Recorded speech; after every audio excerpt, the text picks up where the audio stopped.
윤 대통령 이번 광복절 경축사 여러 가지 해석들이 좀 나오고 있고요. 논란도 되고 있는 이런 상황이죠. 자, 현안이 많습니다. 오랜만에 이분을 초대했습니다. 여당의 쓴소리꾼? 이 별명을 어떻게 생각하실지 모르겠는데요. 천하람 국민의힘 순천갑 당협위원장 스튜디오에 모셨습니다. 어서 오십시오. 네, 안녕하세요. 천하람입니다. 여당의 쓴소리꾼 이 별명 괜찮으세요? 쓴소리꾼이라고 달고 계신 분들이 약간 이제 주로 보면 이상민 의원이나 민주당으로는 예. 보통 보면은 이제 그래도 다선이고 이런 분들이 많잖아요. 그렇죠. 아니면 저희도 보면 이재호 고문같이 좀 그렇죠. 이렇게. 저는 아직 뭐 초선도 안 해봤는데 자꾸 쓴소리꾼 이렇게 돼가지고 뭐 좋은 건지는 잘 모르겠지만 좀 부담스럽을 수도 있겠네요. 그래도 뭐 열심히 해보겠습니다. 우선 윤 대통령의 경축사 앞서서 들려드렸는데 한 줄 평부터 주신다면? 6.25 기념사 같은 느낌이었어요. 6.25 한국전쟁? 네. 그러니까 이제 자유민주주의 세력 대 공산전체주의 세력으로 이렇게 좀 나눠가지고 대립하는 구도를 전체적으로 짠 부분도 그렇고 아까 앞서서도 말씀해 주셨지만 실제로 북한이 일본보다 더 많이 나오거든요. 그러니까 이런 부분들 봤을 때 어떤 광복절 경축사의 느낌보다는 6.25 전쟁 기념사 같은 느낌이 더 강하지 않았나 저는 개인적으로 그렇게 봤습니다. 논란이 되고 있는 대목을 좀 나눠서 살펴볼게요. 네. 우선은 공산 전체주의 세력은 민주주의 운동가, 인권 운동가, 진보주의 행동가로 위장하고 허위 선동과 야비하고 패륜적인 공작을 일삼아 왔다. 네. 이게 누구냐? 일삼아온 그 사람들이 누구냐? 이제 어제 막 그런 이야기들이 정치권에서 오갔죠. 누구라고 보세요? 이게 누구냐가 쟁점이 되는 것 자체가 사실 별로 안 좋은 겁니다. 우선 이걸 굳이 이제 해석해 보면은 좁게 보면 최근에도 보면 이제 뭐 노동조합의 간부들이나 아니면은 뭐 그 노동정당의 간부들이 실제로 국가보안법 위반이나 뭐 이런 부분으로 수사도 받고 재판도 받고 이런 부분들이 실제 있죠.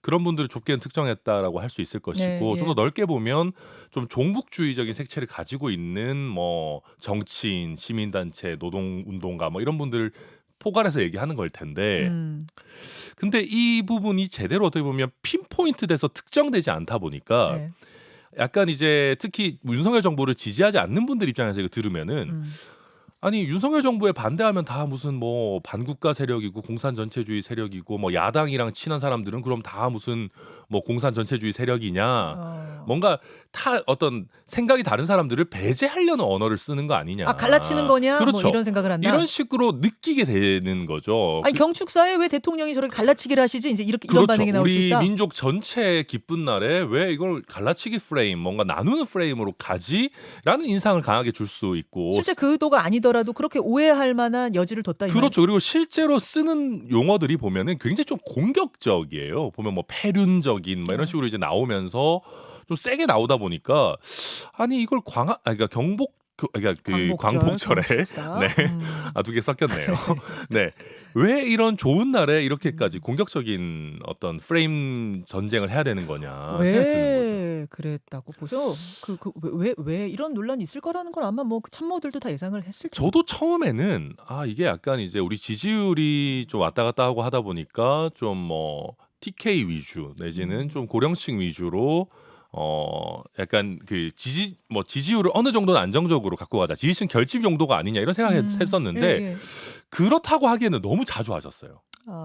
저는 그래서 이거는 지지층 결집 용도 이런 정치적인 고려를 떠나서 대통령의 생각이신 것 같아요. 소신. 네. 그리고 대통령이 돼서 아마 뭐 이런저런 정보 보고도 받으시고 하다 보니까 이거 생각보다 우리나라에 아직까지 공산 전체주의 세력이 많네.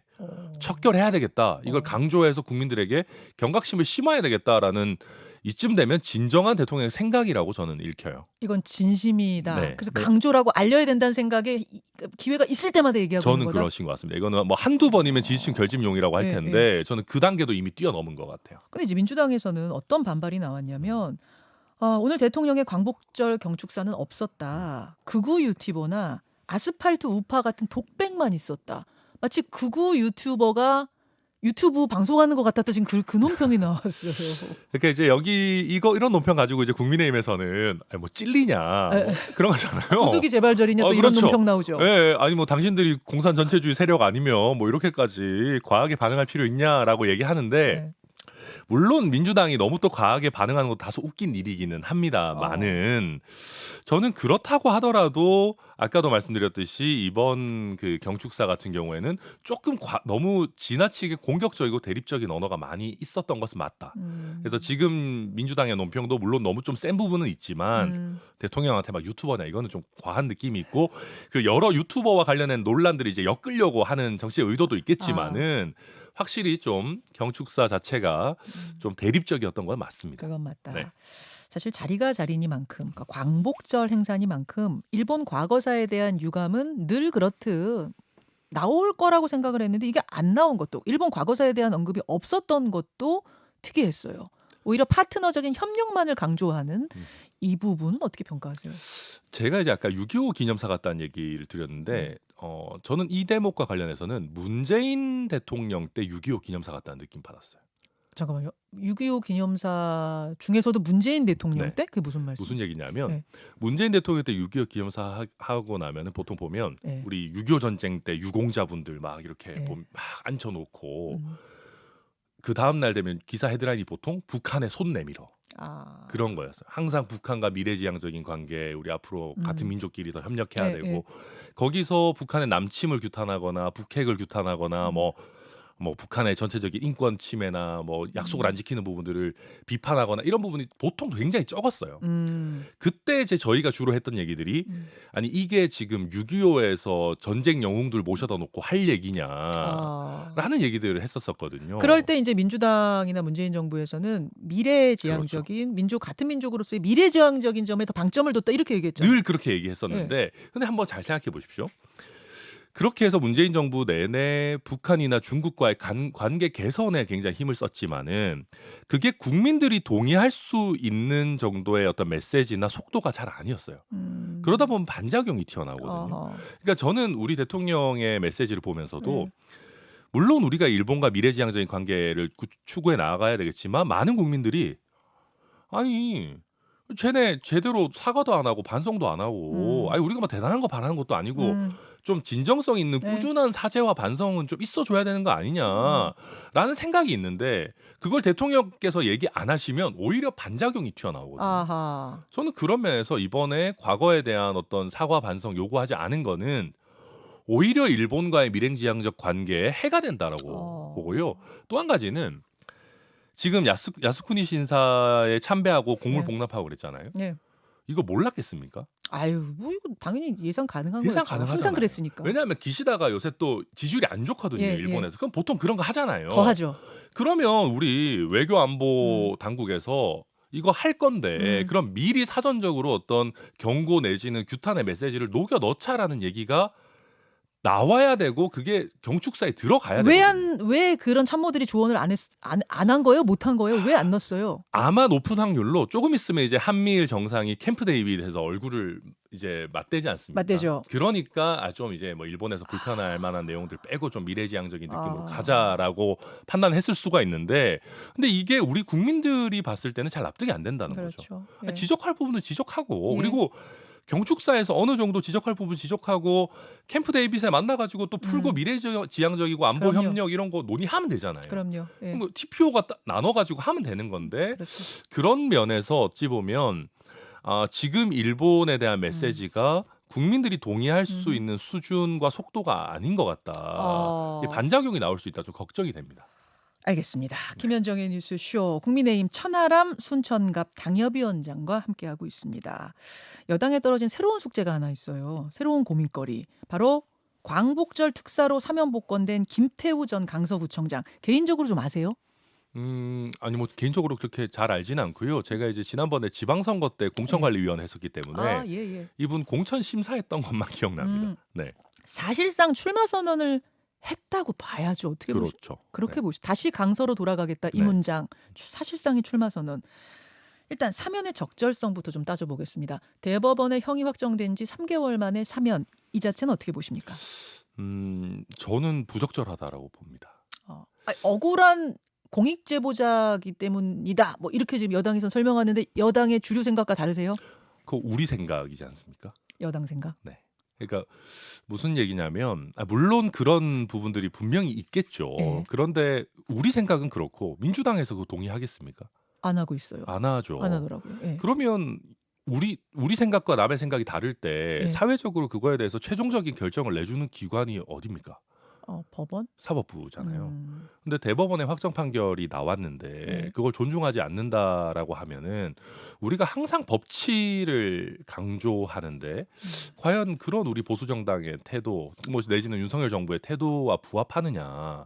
저는 솔직히 좀 아니라고 생각합니다. 반대로 입장 바꿔가지고 문재인 정부 때 네. 뭐 저희는 동의하지 않지만 문재인 정부 내지는 민주당 진영에서 굉장히 막 공익제보자, 공익, 의인, 네, 의인 같은 사람을 대법원 확정 판결 나오고 3개월 만에 사면했다. 네.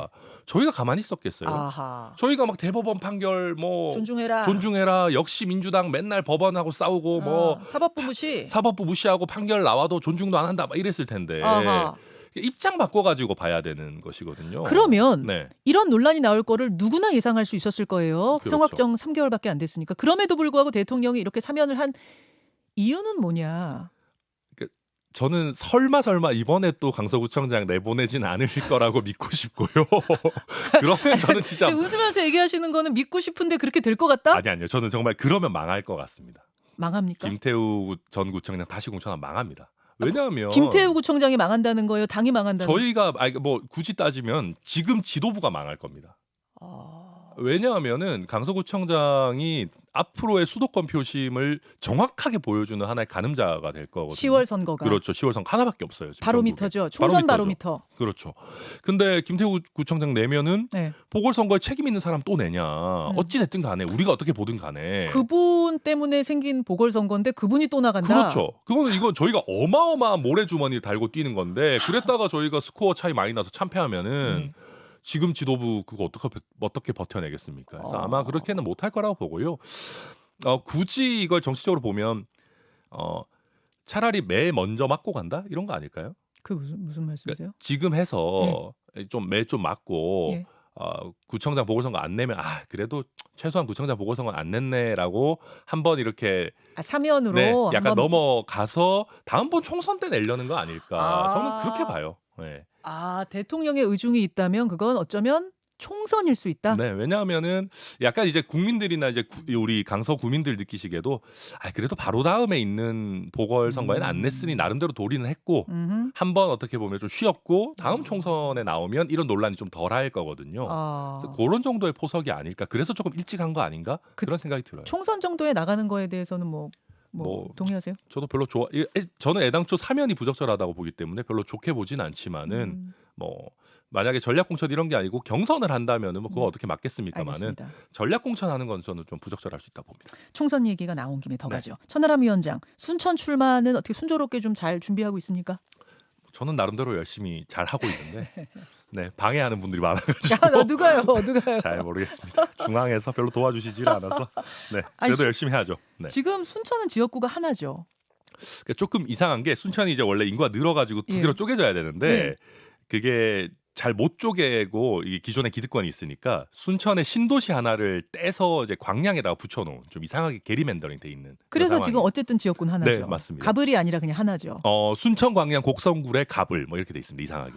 이정현 전 대표 지금 직함은 국가균형발전위 전략기획위원장이신데 이분도 출마 의지를 밝혔습니다. 그렇죠.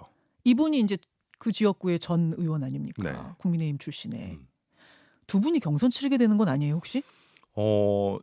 이정현 정치인의 얘기를 뭐 믿을 수 있냐 뭐 이런 얘기들 많이 하시지만은 이정현 전 대표가 한 100번 얘기하신 것 같아요. 그렇게는 안 하겠다고.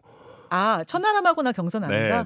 그냥 본인이 옆 지역구로 가시거나 뭐 호남 전체를 놓고 생각해 보시겠다라고 하는 거고 그런 얘기를 이제 제 입장에서 감사한데 왜 그런 얘기 하시냐면은 실제로 저희 당 일각에서 이정현 전 대표를 이용해서 천하람이를 몰아내자라는 얘기가 없지 않아요. 천하람 눈엣가신데 쓴소리꾼인데 그렇죠. 쓴소리꾼 이런 얘기 별로 좋지 않. 아무튼 오케이. 그렇죠. 아무튼 그러다 보니까 이정현 전 대표가 호남에 우리가 무슨 후보가 뭐 많은 것도 그런 것도 아니고 왜 우리끼리 있는 자원을 마이너스 경쟁을 하냐 그런 건 안 하겠다라고 선을 확실히 그은 상황이시기 때문에 아마도 뭐 괜찮지 않을까 생각하고 있습니다. 알겠습니다. 이준석 대표가 얼마 전에 뉴스쇼 출연해가지고 공천 가지고 장난칠 낌새 보이면 나 뭐든지 할 거다 이런 얘기했습니다. 네. 만약에 뭐 장난칠 낌새가 뭔지 모르겠습니다만 장난칠 낌새를 보이면 천하람 위원장도 같이 움직이세요?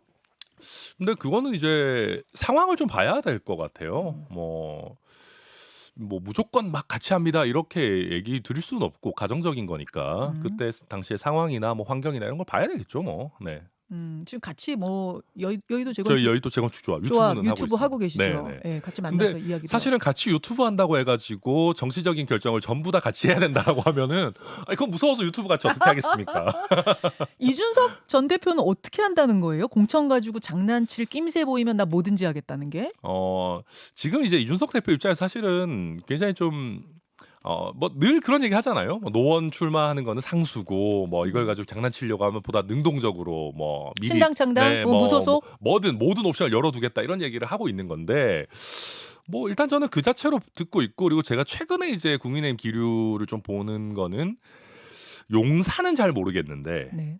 국민의힘 내에서는 이준석 대표한테 장난치지 말자라는 쪽이 좀 더 요새는 강해지고 있는 것 같아요. 그래요. 네, 저도 노원이 뭐 쉬운 것도 아닌데 그렇죠. 그걸 갖고 장난치지 말자. 공천 주자는 의견이. 요새 나오는 메시지들 결을 보면 좀 재밌는 게 유승민은 안 되는데 이준석은 된다. 이런 식의 메시지들이 많이 나와요. 그 기준은 왜 모르겠어요. 그러니까 예전엔 이런 거였잖아요. 뭐 천하람은 되는데 이준석은 안 된다 했다가 점점점 이렇게 오는 것 같아요. 이제는 유승민 전 의원 빼고는 다 된다. 뭐 이런 식으로 이제 점점 뭐 가고 있는 것 같습니다. 오늘 여기까지 듣겠습니다. 천하람 위원장 고맙습니다. 네, 감사합니다. 김현정의 뉴스쇼는 시청자 여러분의 참여를 기다립니다. 구독과 좋아요, 댓글 잊지 않으셨죠? 알림 설정을 해두시면 평일 아침 7시 20분 실시간 라이브도 참여하실 수 있습니다.